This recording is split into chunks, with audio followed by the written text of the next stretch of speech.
Buenos días. Hoy vamos a tener la quinta palabra de nuestro Señor Jesucristo cuando dijo en la cruz, tengo sed. Vamos a ver que si bien dijo esto, es una necesidad física, pero va más allá de eso. Así que va a ser un buen tiempo. Vamos a orar antes de empezar.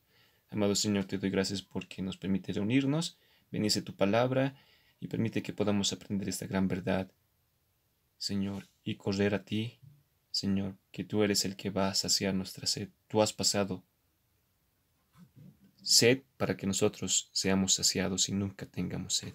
Gracias, bendito Dios, en el nombre de tu amado Hijo Jesús. Amén. Bien, tengo sed. Como texto base estamos en Juan capítulo 19, versículo 28. Dice, después de esto, sabiendo Jesús que ya todo estaba consumado, dijo, para que la escritura se cumpliese, tengo sed. Vivimos en tiempos en donde la ciencia y la tecnología están en su mayor esplendor, pero también un grupo de ellos han pasado muchos años tratando de negar la existencia de Dios y no lo han logrado hasta ahora. Sus esfuerzos han sido en vano, ¿no?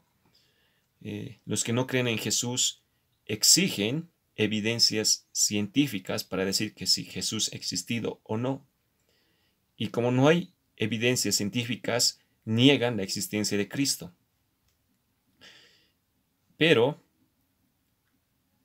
hay algunas cosas que el método científico no puede hacer, ¿no? Por ejemplo, si anoche tú has cenado y nadie lo estaba observando, entonces eso nunca sucedió.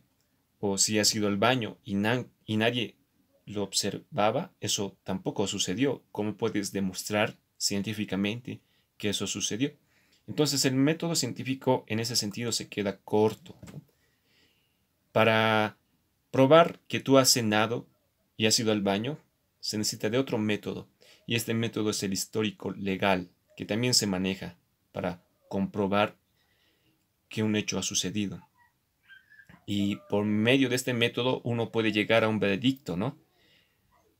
Porque tiene evidencias y puede, puede tener un veredicto, ¿no? Entonces, esta prueba, el histórico legal, este método, depende de tres clases de testimonios, ¿no? Los orales, los escritos, las pruebas tangibles, tales como un arma, una bala, un cuaderno, un diario, etcétera, ¿no? O anotes. El uso del método histórico-legal determina los hechos. Uno puede probar más allá de una duda razonable que fuimos a almorzar. ¿Por qué? Porque fuimos con nuestros amigos que me vieron almorzar, nos encontramos con otros amigos en el restaurante que también me vieron almorzar, eh, el mesero me vio, las cámaras de seguridad me vieron entrar, tengo la factura de recibo de la comida que he pedido. Entonces, esos son hechos que apoyan al método histórico legal.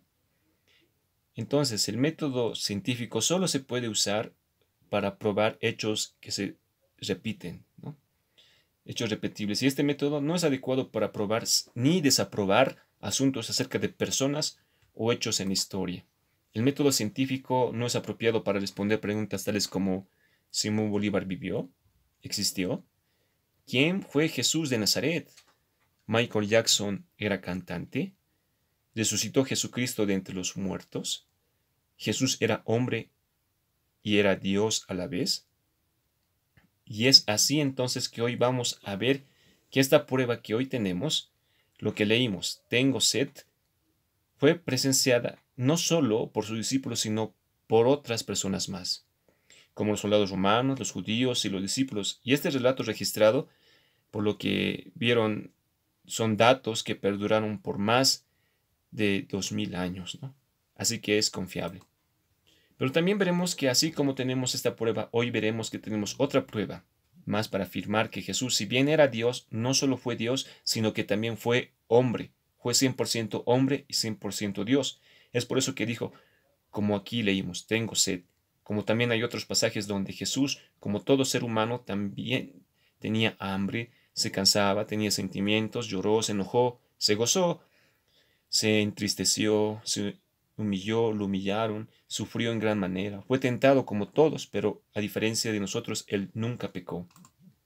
Él se hizo humano con todo el paquete que incluye ser un ser humano, ¿no? Y esto lo hizo para pagar por nuestros pecados y para identificarse con nosotros en todo momento. Por eso sabemos que Él está con nosotros. Cuando sufrimos, cuando lloramos, cuando nos alegramos, cuando somos tentados, en todo tiempo está con nosotros. Y está listo, ¿no?, para socorrernos, porque Él ya pasó por todo lo que pasamos. Golpes, menosprecio, ansiedad, soledad, tristeza, angustia, pero también alegría, gozo, amor, paciencia. Él es como cualquiera de nosotros, pero también es el Hijo de Dios, y no es como nosotros. Antes de ver el versículo de esta mañana donde Jesús dice, tengo sed, vamos a ver el contexto para entender mejor esta escena. Leamos Juan capítulo 19, versículo 17 al 30. Dice, y él, cargando su cruz, salió al lugar llamado de la calavera, y en hebreo Gólgota. Y allí le crucificaron y con él a otros dos, uno a cada lado, y Jesús en medio. Escribió también Pilato un título que puso sobre la cruz, el cual decía, Jesús Nazareno, Rey de los judíos. Y muchos de los judíos leyeron este título, porque el lugar donde Jesús fue crucificado estaba cerca de la ciudad, y el título estaba escrito en hebreo, en griego y en latín. Dijeron a Pilato, los principales sacerdotes de los judíos, no escribas, Rey de los judíos, sino que él dijo, soy Rey de los judíos. Respondió Pilato, lo que he escrito, he escrito. Cuando los soldados hubieron crucificado a Jesús, tomaron sus vestidos e hicieron 4 partes, una para cada soldado. Tomaron también su túnica, la cual era sin costura, de un solo tejido, de arriba abajo. Entonces dijeron entre sí, no la partamos, sino echemos suertes sobre ella, a ver de quién será. Esto fue para que se cumpliese la escritura que dice, repartieron entre sí mis vestidos, y sobre mi ropa echaron suertes, y así lo hicieron los soldados. Estaban junto a la cruz de Jesús su madre y la hermana de su madre, María, mujer de Cleofas, y María Magdalena. Cuando vio Jesús a su madre y al discípulo a quien él amaba, que estaba presente, dijo a su madre, mujer, he ahí tu hijo. Después dijo al discípulo, he ahí tu madre, y desde aquella hora el discípulo la recibió en su casa. Después de esto, sabiendo Jesús que ya todo estaba consumado, dijo, para que la escritura se cumpliese, tengo sed. Y estaba allí una vasija llena de vinagre. Entonces ellos empaparon en vinagre una esponja y poniéndola en un hisopo se la acercaron a la boca. Cuando Jesús hubo tomado el vinagre, dijo, consumado es, y habiendo inclinado la cabeza, entregó su espíritu. Este último versículo que hemos leído, el versículo 30, es la última palabra que vamos a ver. La siguiente palabra que vamos a ver el siguiente domingo. Bien, el Señor Jesucristo, antes de todo este relato que leímos, la noche anterior tuvo la última cena con sus discípulos. Luego de tener la última cena con sus discípulos, se fue al huerto de Getsemaní. Allí no durmió porque se la pasó orando esa noche con algunos discípulos que se durmieron. Y él estaba atravesando un momento de mucha tensión esa noche, porque estaba preparándose para enfrentar todo lo que se iba a venir más adelante, ese día, ¿no?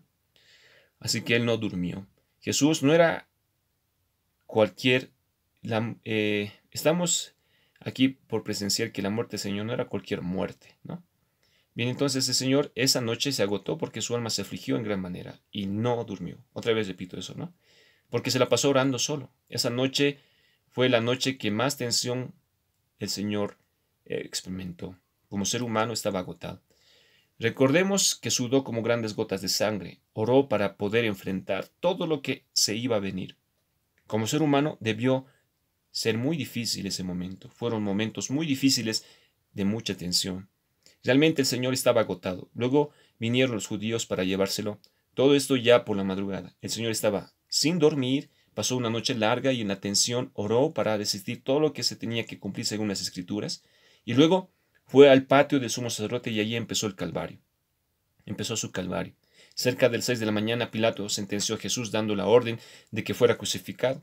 Casi 3 horas después le crucificaron a eso de las 9 de la mañana.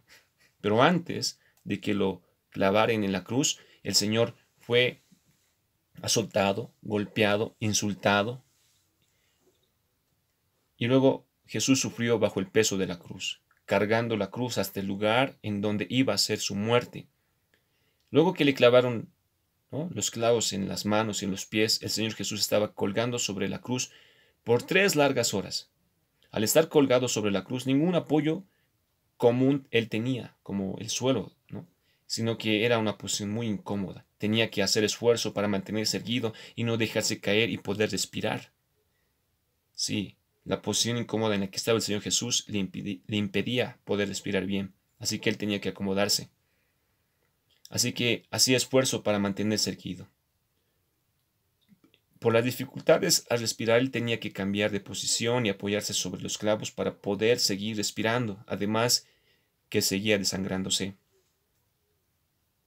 Al estar de pie en la cruz, le provocaba aún más cansancio, ahí desde las 9 de la mañana aproximadamente hasta las 3 de la tarde. Por todas estas horas, sus otras heridas ya se infectaron, ¿no? Y para cuando llegue este momento, sus heridas infectadas al cuerpo le producían fiebre. Además de que ha perdido mucha sangre. Y cuando uno pierde mucha sangre, uno desea beber agua con urgencia. Al mediodía la luz del sol fue extinguida. A las 12 del mediodía hasta las 3 de la tarde hubo tinieblas sobre la tierra. Y cerca a las 3 de la tarde las tinieblas se desvanecieron y el sol brillaba. Habían pasado alrededor de 9 horas desde que Jesús fue traído ante Pilato para ser crucificado.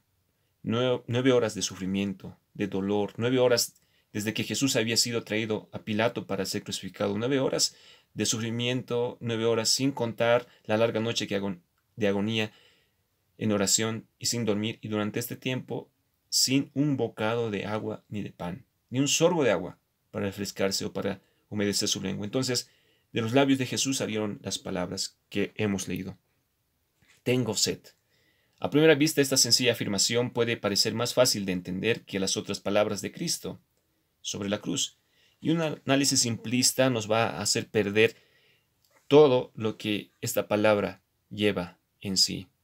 Así que, si bien el Señor Jesucristo sufrió en la cruz físicamente y su cuerpo le hizo pedir agua, por eso tuvo sed, recordemos que el dolor que experimentó, todo lo que pasó, va más allá de eso. Va más allá de eso y vamos a aprender esta mañana eso, ¿no?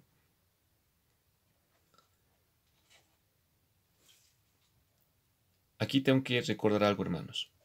Si bien el dolor físico sí era algo tremendo que él estaba pasando, eso no era lo más tremendo que él estaba experimentando, sino lo más doloroso que él experimentó en la cruz no era lo físico, sino era el abandono de Dios.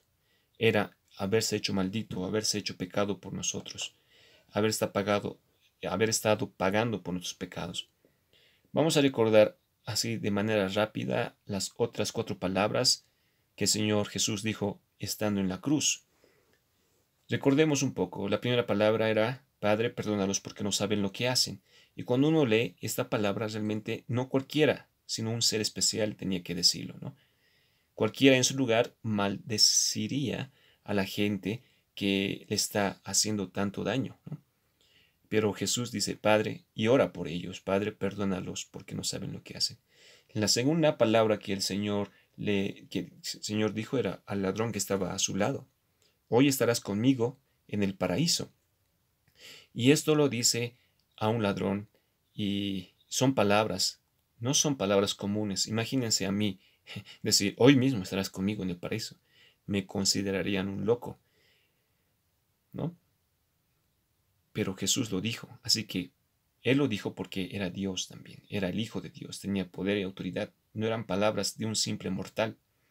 Luego la tercera palabra que el Señor dice es: Mujer, he aquí tu hijo. Juan, he aquí tu madre. Vemos qué hermosas palabras de un hombre que está a punto de morir, a pesar de tanta adversidad, se sigue preocupando por los seres que él ama. No cualquiera hace eso, ¿no? Cualquiera diría: ayúdenme, y no pensaría en los demás. Realmente Jesús era especial. Estas palabras que estamos viendo son únicas, ¿no? Y hemos visto la cuarta palabra el anterior domingo: Dios mío, ¿por qué me has desamparado? Comprendemos que solamente un ser sin pecado podía interrogar a Dios acerca de la cuestión de su abandono. Nadie puede cuestionar a Dios. O sí lo podemos hacer, pero sin ningún derecho. Pero Jesús sí tenía derecho. Él estaba sin pecado. En cambio, la palabra tengo sed, cuando nosotros hacemos un análisis de esta palabra, es tan sencillo, tan común, tan humano, tan fácil de entender, que no faltan algunos que no creen en Jesús, que se hacen la burla usando esto, ¿no? Aquí está la prueba. Él es un simple hombre. Tenía sed como cualquiera de nosotros. Sí, era un simple hombre, pero también era Dios. Bien, entonces, hermanos, si ustedes están yendo a una iglesia y les dicen que Jesús solo era un hombre, tienen que salir huyendo de esa iglesia. Si ustedes van a una iglesia y ahí les dicen Jesús no ha sido Dios, ustedes tienen que salir huyendo de esa iglesia. Jesús era Dios y también era hombre. Pero si solamente enseñan una verdad diciendo que Jesús es hombre, sálganse de ahí. Esa iglesia es falsa. Jesús era Dios, era un Dios hombre y estaba aquí entre nosotros sufriendo todo lo que estamos viendo para realizar nuestra redención, para comprar nuestra salvación. En Juan capítulo 10, versículo 17 y 18 dice, por eso me ama el Padre, porque yo pongo mi vida para volverla a tomar. Nadie me la quita, sino que yo de mí mismo la pongo. Tengo poder para ponerla y tengo poder para volverla a tomar. Este mandamiento recibí de mi Padre. Noten con qué autoridad y con qué poder habla, ¿no? Solo Dios podía hablar así. ¿O es que aquí alguien podría decir, yo pongo mi vida y la vuelvo a tomar? Yo me muero si quiero hoy y resucito cuando quiero. Nadie puede hacer eso. Y si lo hace alguien, lo veríamos como un loco, ¿no? O un mentiroso. El problema que quizá podríamos encontrar con esta palabra es, y lo pongo en forma de pregunta, es, ¿cómo es posible que el hombre Dios tenga sed estando en la cruz? Aunque ya explicamos la razón, déjenme por favor dar una vuelta más a este punto, para notar que Jesús cuando dijo tengo sed, lo dijo por algo más. Él tranquilamente pudo haber pasado la muerte sin pedir de beber, ¿no?, agua. Y, y al ver que el Señor Jesús dijo esta palabra, tenemos que recordar que Él era Dios, ¿no? Y la Biblia dice que Jesús era Dios. En Juan capítulo 1, versículo 3, y es por eso que nos es difícil entender cuando lo vemos desde este punto, por qué dijo, tengo sed. Juan capítulo 1, versículo 3 dice, todas las cosas por Él fueron hechas, y sin Él nada de lo que ha sido hecho fue hecho. Por Jesús, ¿por qué Jesús hizo todo lo que estamos viendo alrededor? Porque Él es Dios. Él estaba desde antes de la creación del mundo. En Génesis 1, el primer libro de la Biblia, versículo 7, dice, e hizo Dios la expansión y separó las aguas que estaban debajo de la expansión, de las aguas que estaban sobre la expansión, y fue así. Sin Jesús, nada de lo que hubiera sido se hubiera hecho, ¿no? Él también hizo lo que leemos en Génesis capítulo 1, versículo 9 y 10. Dice, dijo también Dios, júntense en las aguas que están debajo de los cielos en un lugar y descúbrase lo seco. Y fue así. Y llamó Dios a lo seco tierra, y a la unión de las aguas llamó mares, y vio Dios que era bueno. También Jesús hizo más cosas. Recordemos, ¿no? Él convirtió el agua en vino, devolvió la vista a ciegos, resucitó muertos, alimentó a más de 5,000 personas solamente con 2 peces y 5 panes, hizo otros milagros más. ¿Y acaso entonces, en forma de pregunta, otra vez les pregunto, hermanos, ¿no es extraño que este hombre, el Dios hombre, tenga sed desde la cruz? Escuchen, mis hermanos, muy bien esta respuesta. Jesús se humilló a sí mismo. Filipenses capítulo 2, versículo 8 dice, y estando en la condición de hombre, se humilló a sí mismo, haciéndose obediente hasta la muerte y muerte de cruz. Por eso le oímos clamar, sed tengo. Dijo esto porque se humilló a sí mismo, y esto lo sabía desde antes de la creación, Él sabía que iba a poner su vida para salvar la vida de los que iban a creer en Él.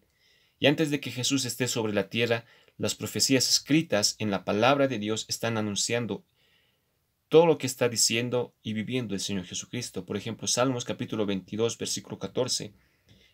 He sido derramado como aguas, y todos mis huesos se desconyuntaron. Mi corazón fue como cera, derritiéndose en medio de mis entrañas. Como un tiesto se secó mi vigor, y mi lengua se pegó a mi paladar, y me has puesto en el polvo de la muerte. Es por eso que adoramos nosotros al Hijo de Dios, porque se humilló a sí mismo para favor nuestro, por amor a nosotros. No hay alguna razón que justifique todo el sufrimiento de nuestro Señor Jesucristo en la cruz. Solo habría razones para tanto sufrimiento, y esto es para salvarnos, hermanos, a nosotros. O sea, recuerden que la paga del pecado es la muerte, y Él tenía que pasar todo lo que ha pasado porque así tenía que hacerlo, ¿no? Tenía que sufrir para pagar nuestros pecados. Y Él estaba consciente de eso. Hermanos, recuerden que Jesús, como hombre Dios, solo bastaba un movimiento de su cabeza, una palabra para que una legión de ángeles venga, mate a sus enemigos y le sirvan y le den de beber a Jesús. Como hombre Dios, Él podía y tenía ese poder de hacerlo. Recuerden lo que hicieron los ángeles cuando Él fue tentado en el desierto 40 días y 40 noches. En el último día de su tentación, cuando Él tenía hambre como hombre, Satanás viene a tentarle y le dice: convierte esta piedra en pan. Y lo que hace Jesús es, bueno, dos tentaciones más, pero Jesús al final le ordena que se vaya, ¿no? Y se va. Para eso vamos a leer Mateo capítulo 10, capítulo 4, versículos 10 y 11. Dice: entonces Jesús le dijo: vete, Satanás, porque escrito está: al Señor tu Dios adorarás y a Él solo servirás. El diablo entonces le dejó y aquí vinieron ángeles y le servían. Vinieron ángeles y le servían. O sea, los ángeles estaban en todo tiempo expectantes, guardando en silencio la orden de Jesús para venir a socorrerlo. Hermanos, ya estamos en la recta final, ya vamos a terminar. Y desde aquí tengo que decir que si bien exclamó: tengo sed, por toda esa tortura a la que fue sometido físicamente y por la temperatura, como hemos dicho que sus heridas ya se hubieran infectado, él negó también beber agua, ¿no? Le quisieron pasar vinagre, pero él negó. Además de que ese vinagre dicen que tenía sustancias para que se adormezca. Él lo negó y pasó en sus 5 sentidos el sufrimiento que experimentó en la cruz hasta el último momento. Pero recordemos esto, hermanos: si bien el sufrimiento físico fue muy doloroso, eso no fue lo más doloroso que experimentó, sino que escuchen bien esta frase, hermanos: lo más doloroso que experimentó el Señor Jesús fue el dolor del alma. Él descendió a los infiernos. Por eso dijo: Padre, Dios mío, ¿por qué me has abandonado? Esto de descendió a los infiernos, la Iglesia Católica en su credo de los apóstoles lo repite igual. Nosotros, algunos protestantes, lo repiten. Pero entendamos bien: descendió a los infiernos. Esta frase, estas palabras, ¿no? No significa que Jesús descendió al infierno y luchó con Satanás y se llevó almas y le robó almas, ¿no? No lo significa. Lo que está diciendo que descendió al infierno es lo que estaba pasando ahí en la cruz. Él sufrió en la cruz un infierno. Él es el único hombre que puede decir: estoy pasando un infierno. Y está pasando ese infierno para que nosotros, los que creemos en Él, no pasemos ese infierno. Entonces, Jesús experimentó un infierno en la cruz. Él estaba viviendo un infierno ahí.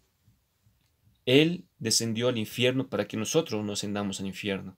Él sufrió el fuego extenuante de la ira de Dios, el juicio de Dios, el castigo eterno, para que nosotros no suframos ese castigo, ese fuego, y para que en tanta calor de sufrimiento, esas llamas de fuego del infierno mismo que le han producido sed, nosotros en Jesús no tengamos sed. Él pasó en vida todo esto. Hermanos, Él pasó todo esto en vida para que nosotros no pasemos por eso. Él sufrió para que nosotros no suframos. Él tuvo sed para que nosotros no tengamos sed. Hermanos, el infierno no es como algunos nos han hecho creer. El infierno es peor de lo que podemos imaginarnos. No es un lugar donde va a haber alcohol, fiestas, prestes, mujeres y todo lo que nosotros queramos, pasarnos todo el día jugando en la Play, digamos, ¿no? O viendo películas. No, el infierno no es así. El infierno es un lugar donde Dios no va a estar. Dios nos va a abandonar. Todo lo que sabemos del infierno es que es un lugar donde Dios no va a estar. Dios ha abandonado, donde Dios va a abandonar al pecador. Un lugar donde el gusano no muere ni las llamas de fuego se apagan y arden para siempre. Un lugar donde estará presente todo el tiempo el lloro y el crujir de dientes. Allí sufrirán los que no son salvos la ira de Dios para siempre.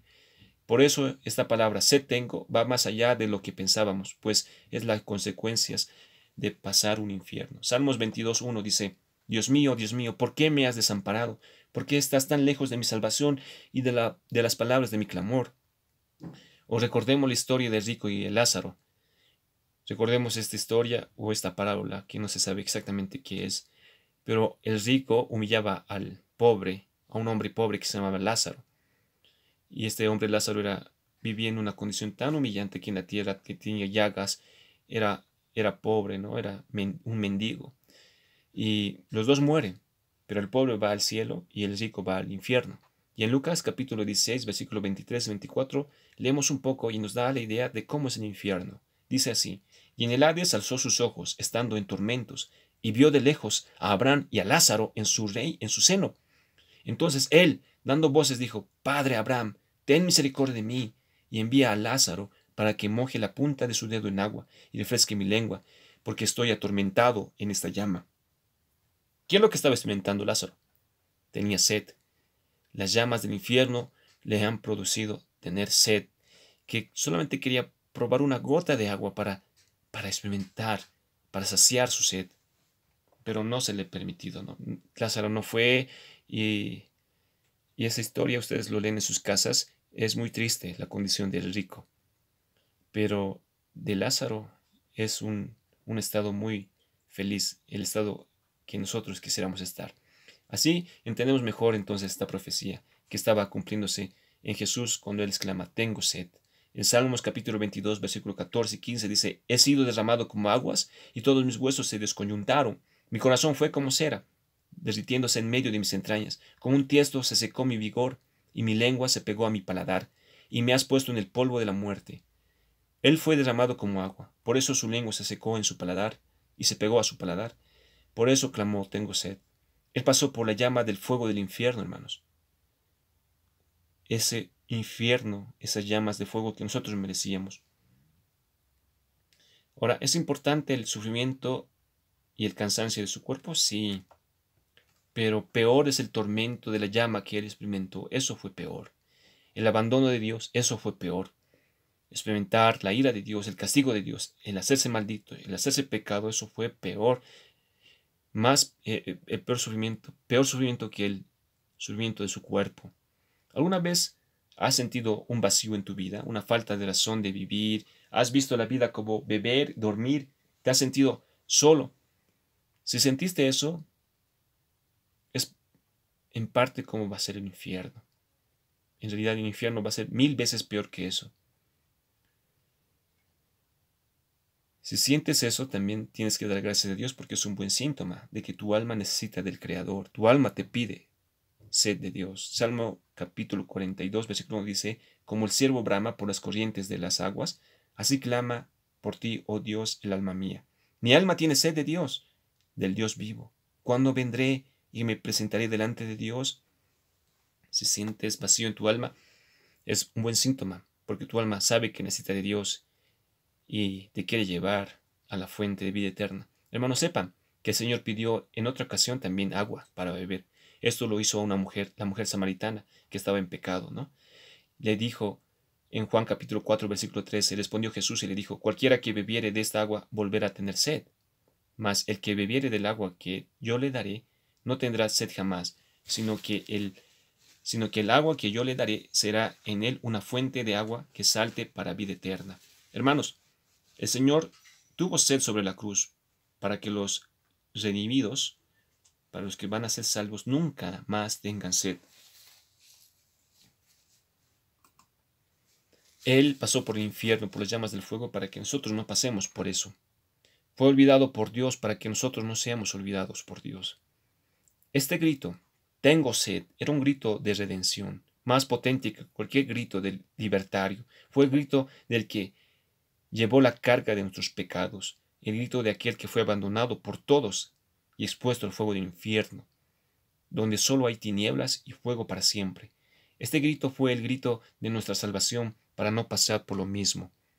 Pero habrán muchos que en vez de beber y saciarse de la agua eterna, del agua de vida, buscarán saciarse y beber la injusticia, gozándose en pecar, pero estos nunca se van a saciar, sino que llegará el día que gritarán, tengo sed, tengo sed. A ellos se les debe recordar lo que dice Apocalipsis 22, capítulo 22, versículo 17. Dice, y el Espíritu y la esposa dicen, ven, y el que oye diga, ven, y el que tiene sed, venga, y el que quiera, tome del agua, de la vida, gratuitamente. Una vez a mí me dijeron, ¿no te da escalofríos o temor saber que vas a pasar una eternidad con Dios haciendo lo que a Dios le agrada? Yo ahora le puedo responder, me da temor saber vivir una eternidad abandonado, olvidado de Dios, vivir teniendo sed todo el tiempo, estar expuesto a las llamas del infierno y sufrir, llorar y crujir mis dientes. Eso me da temor, eso me da más temor. Y prefiero 1000 veces estar con Dios que estar ahí. Si tú no eres hijo de Dios, la palabra de Dios te dice, Dios mismo te dice, ven, arrepiéntete de tus pecados y cree en el Señor Jesucristo como Señor y Salvador. Hoy es el día de tu salvación y hoy te puedes arrepentir y creer en el Señor Jesucristo. Arrepentir de tus pecados y creer en el Señor Jesucristo. La salvación es gratis. No necesitas hacer nada más. Solo hacer una oración y hablar con Dios y dejar que tu alma sacie su sed. Vamos a orar para terminar. Amado Señor, te doy gracias porque nos permites saber que tú eres la fuente de agua eterna y agua, una fuente inagotable, Señor, que está dispuesto a saciar nuestra sed, la sed de nuestras almas que por causa del pecado se alejaron de ti y todo el tiempo necesitan ser saciados. Recuérdanos que tú eres el único que puede saciarnos y que estamos a tiempo de saciarnos de ti mientras estamos vivos y que será muy tarde si morimos, Señor. Ten misericordia de nosotros para ir a ti cada día y pedir de esa agua que nunca se agota y saciar nuestra sed para siempre. Bendito Dios, gracias por enviar a tu Hijo a morir por nosotros en nuestro lugar. Gracias, Señor Jesús. En el nombre de Jesús. Amén.